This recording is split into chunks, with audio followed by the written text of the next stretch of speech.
దాన్ని అనుకుంటారు. దేవుడు వాక్యం చెబుతుంది, నీ కోపం వచ్చిన వల్ల ఉదయం ఏం చేయాలి, సాయంత్రం అయినప్పుడు కోపం ఏమైపోవాలి, చల్లారిపోవాలి.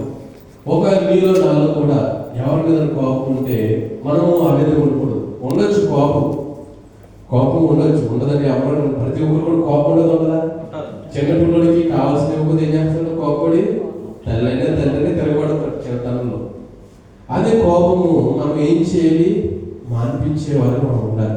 ఇక్కడ ఇస్సాకు గురించి చూసుకుంటే, ఇస్సాకు వృద్ధాప్యంలో ఉన్నప్పుడు ఇవ్వవలసిన దీవెన తన అన్నని ఎవరిని, యాషావుని, నువ్వు వెళ్ళి నాకు నాకు మేకలను తీసుకొచ్చి నాకు భోజనం పెట్టమంటే ఏం చేస్తుందివే, ఆయన ఇంకా రాకుండానే ఏం చేసింది, అన్ని తెలుసుకుని చిన్న కుమారుగా దీవులు చిన్న కుమారు మాత్రం రావాలి అని ఒక విధంగా ఆలోచించింది కదా. ఇద్దరికి సమానంగా ఇవ్వచ్చు కదా, అనొచ్చు కదా తల్లి, కానీ ఇలా చేయలేదు. ఈనాటి కాలంలో కూడా ఇటువంటి తల్లులు కూడా ఉన్నారని, లేకపోయిన వారు కూడా ఉన్నారు లేదా? మీరు అంత నొక్కలు ప్రేమిస్తున్నారా మీకున్న పిల్లల్ని? ఒకవేళ మన వ్యాధిని చూస్తారండి, మొదటిగా కుమార్తె అయితే ఒకలాగా చూస్తాం, కుమారుడు అయితే ఒకలాగా చూస్తారు చూడరా. కుమారుడు ఏమంటే ఎలా పడితే అలా బ్రతికే ఆడదే ఉందనుకుంటారు. కానీ మనం అలా చేయకూడదు. మనకి ఇచ్చిన ఇద్దరు కుమార్తెను అవ్వచ్చు, కానీ ఇద్దరు ఒకేలా చూడడం వల్ల వారికి ఎటువంటి భేదం ఉండదు. ఒకవేళ మీ తదనంతరం వారి యొక్క బాధ్యత వారు నెరవేర్చాలి. నువ్వు ముందే భేదం చూపుతుంటే నీ తదనంతరం వారు చూసుకునే వారు ఉంటారా? ఇంకా దూరం చేసేవారు ఉంటారు. కానీ మనము దేవుడి పిల్లలు కనుక ప్రేమ శాశ్వతమైనది. ఆ ప్రేమను ఏం చేయాలి, చూపించే వారిగా మనం ఉండాలి. ఇక్కడ చూస్తే రాహేలు విషయంలో మనం నేర్చుకోవాల్సిన వారు ఉన్నాం. ఇక్కడ చూస్తే కనుక ఇక్కడ ఇస్సాకు చెప్తున్నారు, ఏం చెప్తున్నారు, 27వ అధ్యాయం 40వ వచనం చదువుకున్నాం కదా. ఇస్సాకు యాకోబుని పిలిపించి, నీవు కనాను కుమార్తెలో ఒకతను వివాహం చేసుకోకూడదు. ఇక్కడ ఏం చేయకూడదు, కనాను దేశంలో ఎవరిని కూడా నువ్వు వివాహం చేసుకోకూడదు. నీవు లేచి పద్నారంలో నీ తల్లి తండ్రి అయిన బేతేలు ఇంటికి వెళ్ళి లాబాను కుమార్తెలో ఒకదాన్ని వివాహం చేసుకొని ఆర్జించాడు. మొదట తండ్రి ఆర్జించాడు, దాన్ని నెరవేర్చాడు, కానీ దానివల్ల ఫలితం రాలేదు. వచ్చిందండి, ఏం చేసింది తల్లి, అడ్డగించి ఏం చేసింది, ఆ దీవుల్లో చిన్న కుమారుడికి వచ్చేలా చేసింది. కానీ మరలా ఆర్జిస్తున్నాడు. ఇక్కడ తండ్రి ఏం చేస్తున్నాడు, మరలా ఆర్జిస్తున్నాడు. ఏం చేస్తున్నాడు, ఇదిగో నువ్వు వెళ్ళి లాబాను కుమార్తెలో ఏం చేయాలి, కుమార్తె ఒక దాన్ని వివాహం చేసుకొని చెప్పగా ఏం చేశాడు, ఆ మాట పెట్టుకుని వెళ్ళిపోయాడు. 28వ అధ్యాయము 2వ వచనం సాకాము. నీవు లేచి పద్నారంలో నీ తల్లికి తండ్రి అయిన బేతేలు ఇంటికి వెళ్ళి అక్కడ తల్లి సహోదరుడు లాబాను కుమార్తెలో ఒకదాన్ని వివాహం చేసుకుని అతనికి ఆజ్ఞాపించి, తండ్రి యొక్క మాట విన్న వారిగా కనబడుతున్నాడు. మొదటిసారి మాట విన్నప్పుడు తన వల్ల ఫలితం లేదు, అయినా సరే మరలా ఏం చేస్తున్నాడు, నీ వల్ల ఎటువంటి ఉపయోగం లేదని వెళ్ళిపోయాడా?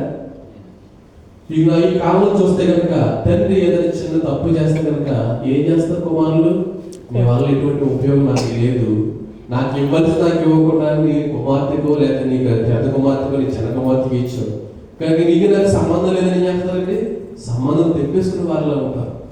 మనం ఆ విధంగా చేయకూడదు, మనం ఆ విధంగా ఉండకూడదు. తండ్రి కొన్ని వాళ్ళు కోపగించిన మనకు వ్యతిరేకంగా ఏదో చెప్పినా సరే ఏం చేయాలి, తండ్రి మీద ఉన్న బాధ్యత, తండ్రి మీద ఉన్న ప్రేమ ఎప్పుడు కూడా మనం తరిగిపోకూడదు. ఇక్కడ తండ్రి చెప్పిన మాట ఏం చేస్తున్నాడు, ఇక్కడ ఏసావు ఏం చేస్తున్నాడండి, మాటను ఆజ్ఞాపించిన మాట తీసుకుని ఎరగని ప్రాంతానికి వెళ్ళాడు. ఏం చెప్పాడు, ఇక్కడ రాహేలు తండ్రి ఏం చేస్తాడు, రాహేలు ఇక్కడ చూస్తే కనుక ఎక్కడ కుమార్తెలో ఒక దాన్ని చేసుకోమని చెప్పగా ఇక్కడ రాహేలు మనకు కనబడుతుంది. తండ్రి యొక్క గొర్రెలను కాసుగా కనబడుతుంది. ఏం చేస్తుంది రాహేలు, లాబాను యొక్క పెద్ద కుమార్తె ఏం చేస్తుంది, తండ్రి యొక్క గొర్రెలను కాస్తుంది, తండ్రికి లోబడుతుంది, తండ్రికి సహకారం ఉంటుంది. కొందరు అనుకుంటారు ఓన్లీ కుమారులు మాత్రమే సహాయం చేయాలి, సహకారంగా ఉండాలి, ఏ పని చేసినా అలా చేయాలని అనుకుంటారు. కానీ ఇక్కడ ఎవరు చేస్తున్నారు, తనకు పెద్ద కుమార్తె తండ్రికి సహకారం ఉంటుంది. నీకు కుమార్తెను నువ్వు ఏ విధంగా పెంచాలండి, తండ్రి యొక్క మాట వినేలా చేయాలి. చిన్నతనం నుంచి ఆరామం పెట్టి ఏం చేస్తున్నారు, లేనిపోని తెచ్చుకుని పెట్టుకుని వారిగా ఉంటున్నారు. కానీ మనము ఆ విధంగా ఉండకూడదు. పిల్లల్ని ఏ విధంగా పెంచాలో ఆ విధంగా పెంచాలి. చిన్నతనం నుంచి వారికి చెప్పవలసిన బాధ్యతలు చెప్పాలి. నువ్వే పని చేసినా సరే మన వివాహం అయిన తర్వాత ఏం చేస్తారండి, వివాహం జరగకముందు ఏవైతే నీ కుమార్తెను నేర్పిస్తావో ఆ నేర్పించిన ఆ బాధ్యతలు అవ్వచ్చు, ఏదైనా సరే పెళ్ళైన తర్వాత ఆమె సుఖపడుతుంది. ఒకవేళ నువ్వు ముందుగా ఏం చెప్పకుండా గారం పెట్టి పెళ్ళైన తర్వాత నేర్చుకుందాం అనుకుంటే లేని కూడా తిప్పలు తెచ్చుకుని కుటుంబాలు అల్లకల్లోలం అయ్యే పరిస్థితి చాలా కుటుంబంలో చూస్తాం. కనుక ఇక్కడ రాహేలు ఏం చేస్తుంది, తనకి తండ్రికి సహకారం ఉంటుంది. మనకు కుమార్తెను మనం ఏ విధంగా చేయాలి? కుమారులు ఎప్పుడు పనికి తోలేస్తారు, కుమార్తెలు ఏం చేస్తారు? ఇంట్లో పెట్టుకుని ఎలా పూజిస్తారు. మనం ఆ విధంగా ఉండకూడదు. ఇద్దరు ఒకేలాగా చూడాలి, ఒకే బాధ్యతను మనము చెప్పిడి వారిగా మనం ఉండాలి. ఇక్కడ 29:4 చూస్తే కనుక ఒక మాట ఉంటుంది. యాకోబు ఎప్పుడైతే ప్రయాణమై తండ్రి ఆజ్ఞను నెరవేర్చడానికి ప్రయాణమై వెళ్ళాడో, వెళ్ళిన తర్వాత ఒక దూరం వెళ్ళినప్పుడు అక్కడ ప్రార్థన చేరుకున్నప్పుడు వారిని అడుగుతాడు. 29:4 యాకోబు వారిని చూసి, అన్నలారా మీరెక్కడ వారిని నేను అడుగుగా వారు మేము ఆహారాను వారు అనేది. అతడు నాహారు కుమారుడు లాభాను మీరు ఎరుగుదరని వారిని అడగగా వారు ఎరుగుదమనేది. మరియు అతడు క్షేమం ఉన్నాడని అడుగుగా వారు క్షేమంగానే ఉన్నాడని, ఇదిగో అతని కుమార్తె రాహేలు గొర్రెల వెంట వచ్చుందని చెప్పి ఇక్కడ నిరాశలో ఉన్నాడు. ఎవరు తెలియని ప్రాంతానికి వెళ్ళాడు. ఎవరు తెలియని ప్రాంతంలో మీరు మన దేశాన్ని వదిలిపెట్టి ఇక్కడికి వచ్చారు. నీకు తెలిసిన వారు, మనకు తెలిసిన వారు అతను ఉన్నారని చెప్పగానే మనం ఏం చేస్తాం? మనకు ఎంతో శ్రద్ధ వస్తుంది రాదండి. మన దేశాన్ని వదిలి, మన పిల్లలను వదిలి, మన భర్తను వదిలి వచ్చిన నీవు నీ తమ్ముడో లేకపోతే మీ చెల్లెలో నీకు ఫోన్ చేసి ఇదిగో మన కుటుంబంలో అక్కడ ఉన్నారని చెప్పగానే మనకే వస్తుంది, ఒక వార్త వస్తుంది, ఒక ఆనందం వస్తుంది. అవునా, నేను ఒంటరిని కాదు, ఇక్కడ నాతో ఒకరు ఉన్నారని ఏం చేస్తావు? నువ్వు ఆదరణ పొందుతావు, బాధల నుండి ఆదరణ పొందుతావు. ఇక్కడ యాషావు ఏం చేశాడంటే వెంటనే అక్కడ కుమార్తె రాహేలు కనబడగా ఏం చేశాడు? వెంటనే గౌరవించుకుని ఏడ్చాడు. ఎందుకంటే వాదాత్మ లేని వాడు ఉన్నాడు, ప్రేమ లేని వాడు ఉన్నాడు, కుటుంబం విడిచి వచ్చాడు. ఎప్పుడైతే వచ్చిందో ఆమెను చూసి అర్థమైన విధంగా కనబడుతుంది. రాహేలు తండ్రిని ఇచ్చిన బాధ్యత నెరవేర్చి, అలాగే మనము కూడా మన పనుల యొక్క తండ్రిని మనం ఒక ఆజ్ఞ నెరవేర్చాలి. ఇక్కడ యాషావు రాహేలు తన తండ్రి యొక్క ఆజ్ఞను ఎట్లయితే ఆచరించిందో, అనుసరించిందో మనము కూడా అలాగే చేయాలి. మన తండ్రి యొక్క ఆజ్ఞను నెరవేర్చాలి. మన తండ్రి మన మీద ఒక పని పెట్టేళ్ళారు. ఏం పని పెట్టేళ్ళారు? ఆరోహణ సమయంలో నువ్వు సర్వసృష్టికి ఏం చేయమన్నారు? సర్వలోకానికి నువ్వు వెళ్ళి ఏం చేయాలి? స్వార్థ ప్రకటించమని ఒకే ఒక బాధ్యత అప్పగించారు. నువ్వు బతుకున్నంత కాలం నువ్వు చేయవలసిన పని అదే. తండ్రి చెప్పిన పాట మనం ఏం చేయాలి? మనము చేయడానికి ప్రయత్నం చేయాలి. తండ్రి యొక్క చిత్తమును నెరవేర్చాడు. యేసుక్రీస్తు ప్రభు వారు తండ్రి యొక్క చిత్తాన్ని నెరవేర్చాడు. కనీన మారియ గర్భన ఆయన చూసి నీ వరకు నా వరకు ఎన్నో ప్రయాసపడి, ఎన్నో ఇబ్బందులు పడి, ఎన్నో అపనిందలు వేసుకుని ఆయన ఏం చేశారు? దాని తండ్రి చిత్తాన్ని నెరవేర్చారు. మనం కూడా ఆయన తండ్రి చిత్తాన్ని నెరవేర్చిన వారికి మనం ఉండాలి. అలాగే రెండోది చూసుకుని రాహేలు భర్త యొక్క ప్రేమకు పాత్రమైనది. ఎందుకంటే యాషావు ఎన్ని సంవత్సరాలు కలుగు చేశాడండి? 14 సంవత్సరాలు 7 సంవత్సరాలు మొదటగా కలుగు చేశాడు. ఎందుకంటే ఉచితంగా ఎవరైనా చేస్తారా? ఇక్కడ కొద్దిగా వచ్చి నీవు జీవితంలో 7 సంవత్సరాలు చేయాలి, ఎవరు చేస్తారా? ఎవరు చేయరు. కానీ ఇక్కడ ఒక భార్య కొరకు ఎన్ని సంవత్సరాలు? 7 సంవత్సరాలు ఏం చేశాడు? కొలుగు చేశాడు, వెట్టి చక్రం చేశాడు. అయినా సరే ఇక్కడ ఒక తప్పిదం జరిగింది. ఏం జరిగింది? ఎవరి కొరకు? రాహేలు కోసం. ఎవరు చేశాడు? యాషావు రాహేలు కొరకు చేస్తే తండ్రి ఏం చేశాడు? అక్కడ కుమార్తెను ఎవరు పెళ్లి చూసుకున్న లేదని మోసగించి ఏం చేశాడు? యాషావుకి ఇచ్చి పెళ్లి చేసేసాడు. అయినా సరే ఇక్కడ భర్త కొరకు ఏం చేసింది? రాహేలు ఎటువంటి నిద్ర వేసుకోలేదు. కానీ రాహేలు ప్రేమించబడింది. యాకోబు రాహేలు కొరకు ఎన్ని సంవత్సరాలు చేశాడంటే 29 కనబడుతుంది. యాకోబు రాహేలు కోసం 7 సంవత్సరాలు కలుగు చేశాడు. అయినా అతడు ఆమె ప్రేమించడం వలన అవి అతనికి బుద్ధిగా తోచాడు. ఈ దేశకు వచ్చిన నీవు నేను కూడా అనేక సంవత్సరాల నుంచి మనం పనిచేస్తున్నాం. ఎవరి కొరకు చేస్తున్నాం? మన యొక్క కుమార్తెల వరకు, మన కుటుంబం వరకు. కానీ నువ్వు ఇంటికి వెళ్ళే సమయంలో ఇన్ని సంవత్సరాలు ఎలా గడిచిపోయింది అని అనుకోరా? ఎవరికైనా అనిపించిందా? అనిపిస్తుంది, ఖచ్చితంగా అనిపిస్తుంది. ఎందుకంటే ఒక ప్రేమను పొందుకోవడానికి వెళ్తున్నావు. ఆ ప్రేమను పొందుకునే స్థితిలో నువ్వు పడిన ప్రయాసం ఏమై ఉంది మనకి కనిపించదు.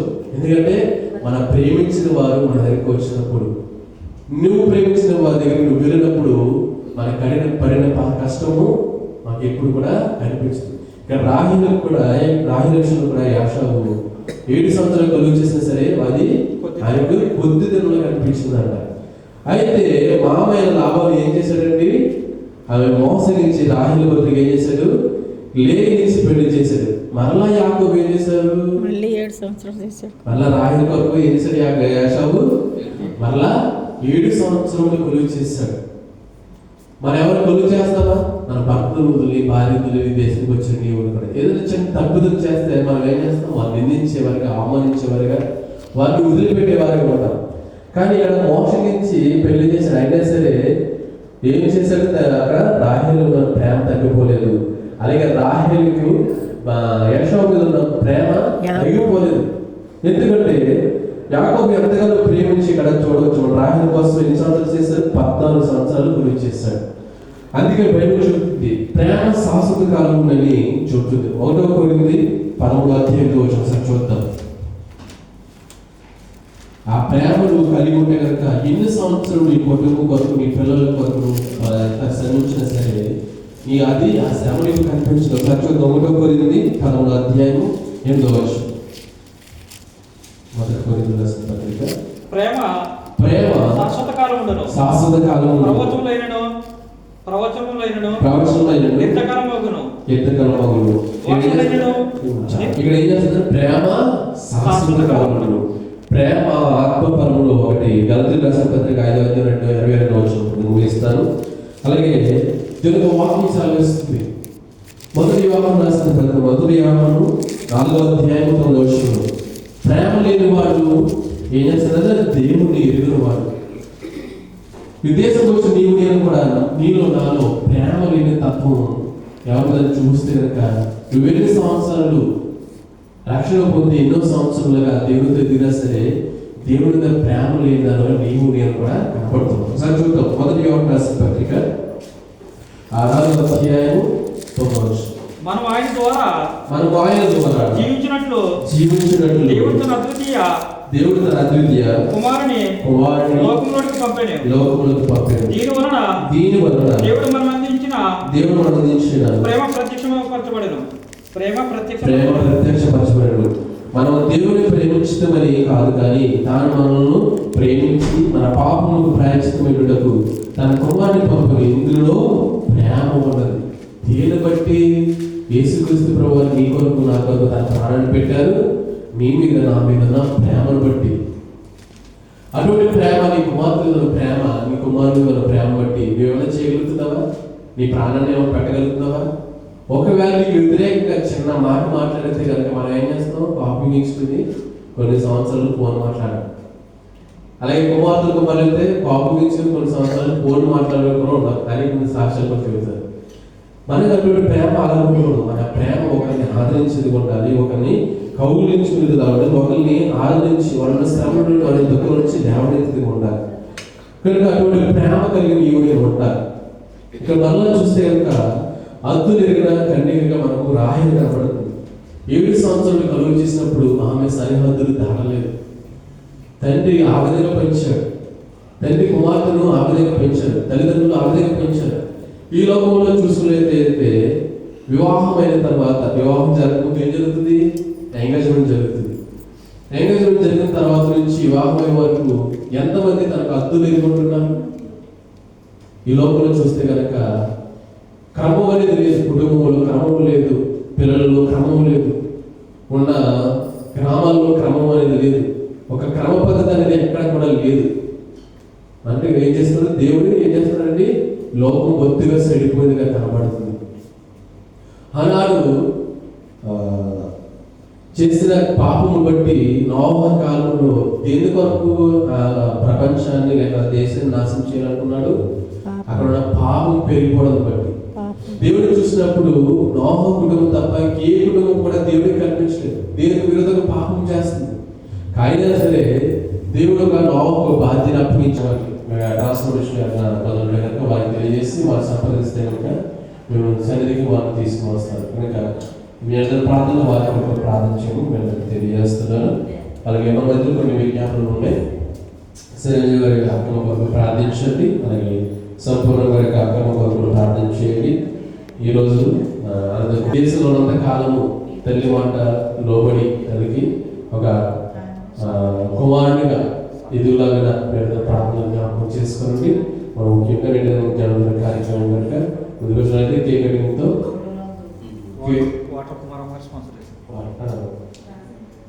అలాగే మనందరి కొరకు వారు కూడా కుమారుగా స్పాన్సర్ చేశారు. వారి కొరకు వారి యొక్క ఆరోగ్యం కొరకు రెండు ప్రార్థనలో జ్ఞాపకం చేసుకోవాల్సింది మీ అందరికీ తెలియజేస్తాను. మన ముందుకు వచ్చినట్లయితే కేక్ కటింగ్ తదుపరి మూడు ప్రార్థనతో రెండు కార్యక్రమంలో ప్రార్థన చేసుకున్నాం. దైవంగా పెట్టు దైవంగా వేసే గడిచిన వారి నుంచి వారాలను మమ్మల్ని మా కుటుంబాన్ని సజీవ రేఖలను దాచి కాచి భద్రపరిచి ఇటు జీవితాల తండ్రి నేను ప్రార్థించిన దగ్గర తండ్రి మీకు వచ్చినందుకే వేలాది లెక్కల స్థితిలో స్తోత్రాలు చెల్లించుకుంటున్నాను తండ్రి. ఇదిలో తండ్రి నాయన ప్రభు ఎంతమంది అయితే వచ్చినారు సంఘాలలో తండ్రి వాళ్ళందరూ దీవించండి, ఆశీర్వదించండి. ఎవరి అవసరాలతో రోజులతో శోకంతో వచ్చినారు ప్రతి బిడ్డలు కూడా మీరు దీవించి ఆశీర్వదించినదే మీ దేవునితో బిడ్డలు గృహాలు చేర్చిన దేవ. అలాగే నా తండ్రి రోజు పుట్టినరోజు జరుపుకుంటున్న తండ్రి బిడ్డను దీవించండి, ఆశీర్వదించండి. బిడ్డకు కావాల్సిన ఆరోగ్యం దయచేయండి. గడిచిన కాలం అంతా ఎలాగే సజీవంగా కాచుకోబడుతుంది నూతన దయచేసిన తండ్రి ఆ బిడ్డ చేసే ప్రతి పనిలో కూడా మీరు సహాయం దయచేయమని అడుగుతున్నాను దేవ. అలాగే తండ్రి అడిగించిన తల్లిగారిన తండ్రి అక్కడ జిల్లాలో భార్య బిడ్డను కూడా దీవించి ఆశీర్వదించండి దేవ. నీకు యువత స్తోత్రాలు